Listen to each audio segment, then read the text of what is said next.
Welcome to week number 7. I'm really excited to say that we are over halfway over. I can't believe that time is just flying by so quickly. But this week is really going to tie in with what we learned last week in week 6 with the drug and dose calculations.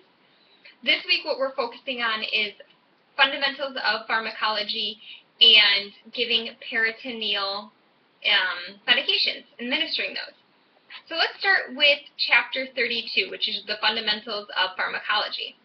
So before you can really give medicines, you have to be able to understand the backstory of medication. And when I say the backstory, it's talking about what pharmacology is, and that's really the study of drugs, their origins, their fundamentals, their properties, their nature, and how they affect human and living organisms, okay? So your job as the medical assistant will really be, you want to have a basic knowledge of pharmacology, okay? In order to be able to help your patient understand medications and actually administer them correctly, you want to be able to understand them. One of the first things that I want to talk about is how important it is for you as a medical assistant to make sure that you know the state and federal laws in regards to drugs, and not only just in order of drugs, but when we talk about who can actually delegate for a drug order to be given and who can administer those, okay? Remember, doctors, nurse practitioners, and physician assistants are the only ones who can actually order a medication. You as a medical assistant cannot. That's not in your scope of practice, okay? Let's talk about drug origins. So drug origins, when we talk about that, it's how far back or when their history started. And some of the Polynesians actually noted drugs being put in place all the way back in 2600 BC, and that we're talking a long time ago. So they've been around for quite a while. But in order to really know about drugs and their origin, we need to know where they come from. So there are 5 different ways and sources where our medications come from. They can be plant sources, animal sources, they can be synthetic sources, mineral sources, and bioengineering. I'm putting it on you guys to make sure that you know the difference between the 5 types, so that way we can have a class discussion about them, okay? So now that we know where they come from and what they're made up of, we need to know their uses, right? So there's 5 ways that drugs can be used. First way is a therapeutic. And what that is that's going to be a way to treat or relieve symptoms. Great example, antibiotics, right? We use those to help treat sickness. Diagnostic drugs are used for like x-ray services or imaging studies. So if you've ever had to drink barium or maybe you've had to take a dye, that's a diagnostic medicine that we use, and it's just really to help us see the internal parts of you better and see what we're looking for. Then we have curvative, which is actually a way that we remove something. Great way to put that is something like a chemotherapy. Its job is really to remove tumors, right? Replacement therapy is where we take a medication that is to replace something that's missing or that has been depleted. So a great example that I have is think about like hormone replacement therapies, whether women take estrogen tablets or men take testosterone. Those are 2 really good replacement hormones and replacement therapy drugs because they replace something that's been lost or diminished. And then rounding it out at the bottom is going to be preventative medicines, and that's really something that we give in order to prevent or lessen the blow of an infection or a disease. Great example of that. Think about all of the immunizations you had as a child. You had varicella, you had the flu shots every year. Those are to help prevent you from getting that medicine, or that disease. But if you do get it, it lessens the blow of how badly you're going to get it because you've already been injected to be prevented from that, okay? Now that we know the sources of drugs, where it all began, and how we use them, you need to know the classifications of drugs. Now there are several different classifications of drugs. because there are so many, I'm not going to sit here and read off every one to you. I'm putting it on you guys to make sure that you actually read your chapter. I want you to look at table 32.1, and that's got a great breakdown of all of the different drug classifications and what their uses are. So be prepared to come to class ready to answer what are some drug classifications. All right, now the last part of pharmacology is really knowing how we administer medicines, okay? And there are two ways that we can administer medication. One is called the enteral, okay, so that's inside the digestive tract or the alimentary canal in your intestines. So that's going to be something that you have to physically take, something like an oral medication, a mucosal medication, sublingual, rectal. But it also can deal with things like putting medicine in an NG tube or a GI tube. Okay? All of those medications have to go through the intestines and the GI tract in order to be distributed out to the rest of the body. Okay? Second type is called the peritoneal, which is what chapter 34 is about. So peritoneal medicines mean that it's something outside of the body, or not outside the body, but outside of the GI and intestinal system. Okay? So things like topical medication, transdermal medication or patches, mucosal, something we inhale or something that gets injected into us or into an IV. Those are all things that are called peritoneal medications. Now, because of the fact that we deal a lot with giving injections, that's what I'm going to focus on most, okay? So when we talk about injectables and peritoneal medicines, it's really medicine that gets delivered into your bloodstream, and it gets to work more rapidly than the other types, okay?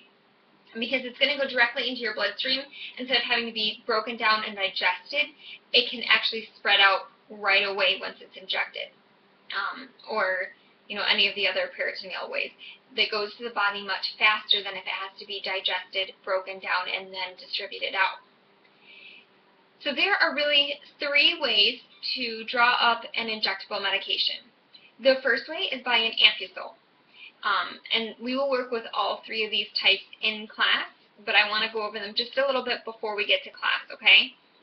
So ampusules come in a glass container with a stem, and that medication is held within that glass vial. It's your job as a medical assistant. You have to break the stem off, and you can draw up your medication. It doesn't sound nearly as bad as you think it does, but I have to remind you, you guys are not Hulk. You don't have to be the Hulk when you come to class. It's just a simple pop off instead of like a and break it off, okay? The second type is a cartridge, and a cartridge is where you get a syringe that's already pre-filled. So some of the children injections can be like this, but also flu shots can come like this. It's a fantastic when they're already pre-drawn. All you have to do is put on your needle instead of drawing it up and switching needles. It's already made for you, okay? And the third type is actually going to be from a vial. Now, if you guys remember a few weeks ago, I gave you a little vial, and I told you it was a multi-use vial. All vials are either going to be multi-use or single-use, and they can be glass or plastic. And you guys have had some work with drawing up from vials, so I'm not going to spend a whole lot of time really discussing that part. I think you guys got that part down, okay? But just knowing that there are three types, the ampusules, the cartridges, and the vials, okay? So when we talk about injectable medicines, there's really four ways to administer those medications. And those are our four types of injections. You have your subcutaneous, which means that it's going under the dermis layer of skin, okay? So not that first layer of skin, not the second layer of skin, but almost that third bottom layer of skin, okay? The subcutaneous tissues and that connective fatty tissue is where that injection is going to go. Now, because it has to go into that layer of skin versus the dermis layer, we want to do it at a 45-degree angle, okay?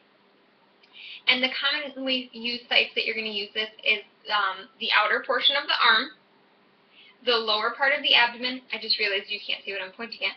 The lower part of your abdomen, the lower or middle back, and then your thigh region. Children get a lot of injections into their thighs because that's where is most comfortable for them. Second type, intramuscular. And this means that you are going to give this into the muscle. So that's why we do that at that 90-degree angle, and why we have to have a longer needle, because in order for you to make sure that you get in the correct spot, you have to have a longer needle to make sure it gets all the way into that deep tissue muscle, okay? And the common sites for that are going to be your dorsogluteal, ventrogluteal, vastus lateralis, and the deltoid. I'm putting it on you guys to make sure that you know the different sites. I will not tell you here on this video. I think the only one that you guys really know about right offhand is the deltoid, because that's what we talk about. Okay, this is your deltoid. But I want you guys to be able to tell me where dorsogluteal, ventrogluteal, and vastus lateralis are. So come prepared. I'm going to pick on you guys, okay? Third type is an intradermal. And what that is it's meaning we're going into that first layer of skin, or that epidermis layer, okay? So the needle is going to be positioned at 10 to 15 degrees, so it's very barely going to just go straight kind of with the line of your skin, okay? And what happens is when you do this medication this way, it should form a wheal or a bubble on the skin, okay? And we'll talk about that a little bit more. I know you guys saw me do it on a couple of classmates, but you'll get a chance to really do it on one another, okay?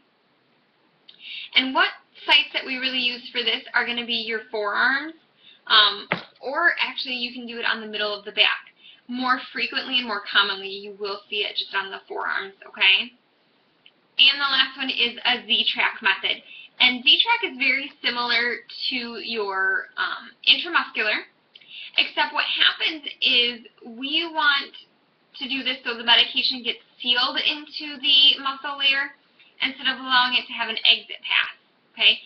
So when we do that, what we're going to do is we're going to pull the skin taut, or just kind of pull it down, and you're going to inject the medicine in all the way, and then once you take the needle out of the arm, you'll let go of the skin, so that way, instead of having it go straight down, because we pull that skin taut, what happens when you let go of the skin is it kind of goes at an angle, and it gets closed in there, so it can't have an exit path to come out of the body. Now, the reason we would give a Z-track medication is it's more, we don't want to cause an irritation to the skin, or cause any discoloration to the skin. So certain medications we will give that way, like hormones, because those are two that could cause discoloration of the skin, but it also can be it can be very irritating to the skin. So Z-tracks are better for that than just doing a regular intramuscular injection. Alright, so that's kind of a brief overview that I want to do for both Chapter 32 and 34. I'm putting it on you guys to completely read those two chapters, because we will do some in-class work and workbook pages in regards to Chapter 32. But we will also have 3 labs that deal with Chapter 34. So I really want to make sure that you guys read those prior to coming to class, okay? You will see on Angel that you have a lab activity drop box. Again, nothing has to go in that. It's just what we do in class, okay? Please don't forget that your discussion posts are due on Tuesday night at midnight, and your responses to your classmates are due Saturday at midnight. We will talk about your written assignment in class, so that way hopefully I can answer any questions that come up, okay? All right, guys, I will see you on Wednesday. Have a wonderful week. Goodbye.